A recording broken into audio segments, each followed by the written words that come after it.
Corona 2019 को अन्तिममा आएको, भूकम्प 2072 मा आएको। यस्तो हो क्या? तपाईहरुले यो देशमा 36 वर्षदेखि खाएको। सुन्न सेवा गरेको भनौँ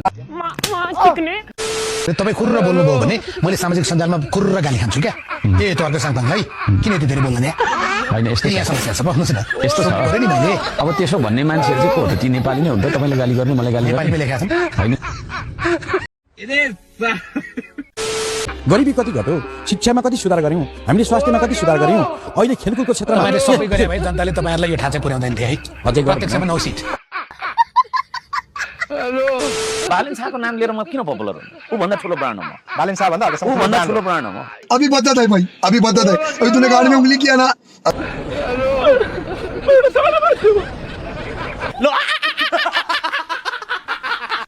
भात बिग्रियो जार बन्छ, मान्छे बिग्रियो एमाले। बरु खै तपाईले सुन्नु होला, मैले सुने हैन। मान्छेलाई एमाले बनाउन सकिएला, तर एमालेलाई मान्छे बनाउन सकिँदैन भनेर टिप्पणी गर्छन्। तपाईलाई त्यस्तो लाग्छ? एउटा को मान्छेले भन्यो अनि सबै यो भाषा नै यही हो भन्ने ढङ्गले नभन्नु नि तपाईँ। जातिको तपाईँहरूको पालामा पनि त बडो गजब तालले चलेकै रहेछ।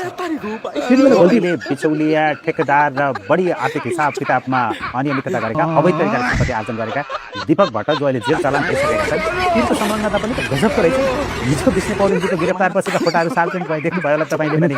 74 सालमा नेकपा एमाले र माओवादीको एकीकरण गराउने सम्झौताका बेलासम्म उनी त्यहाँ पछाडि खडा रहेछन्। प्रचण्डजी र ओलीजीको पछाडि किन किन उनी कसरी त्यहाँ पुगे त्यसबारे त मसँग स्पष्ट जवाफ छैन।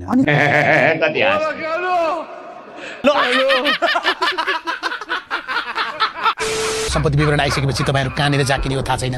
अब केही दिन अगाडि मात्र राहुल आएको प्रतिवेदन सार्वजनिक भयो, तपाईँका कति मान्छे जाकिने हो थाहा छैन। सुकुम्बासीको डोजर चल्दाखेरिमा सबभन्दा धेरै तनाव तपाईँहरूलाई भयो, किनभने हिजो उनीहरूलाई भोट ब्याङ्कका रूपमा प्रयोग गर्ने भूमि आयोगमा जागिर खुवाउने काम तपाईँहरू गर्नुहुन्थ्यो। यो सरकारले त तपाईँलाई टाउको त धेरै दुखाएको छ है। के मानेमा दुखा?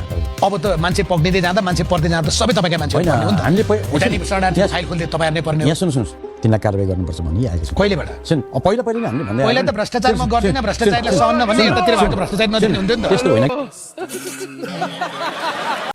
म त त्यो बजेट बनाउने मान्छे हो, त्यो बजेट बनाउने, त्यो संसदमा बजेटमा छलफल गर्ने मान्छे, यस्तो उस्तो भनेर तपाईँको सल्लाह सुझाव दिने मान्छे हो म। सरकारको कान निमोट्ने मान्छे हो क्या म।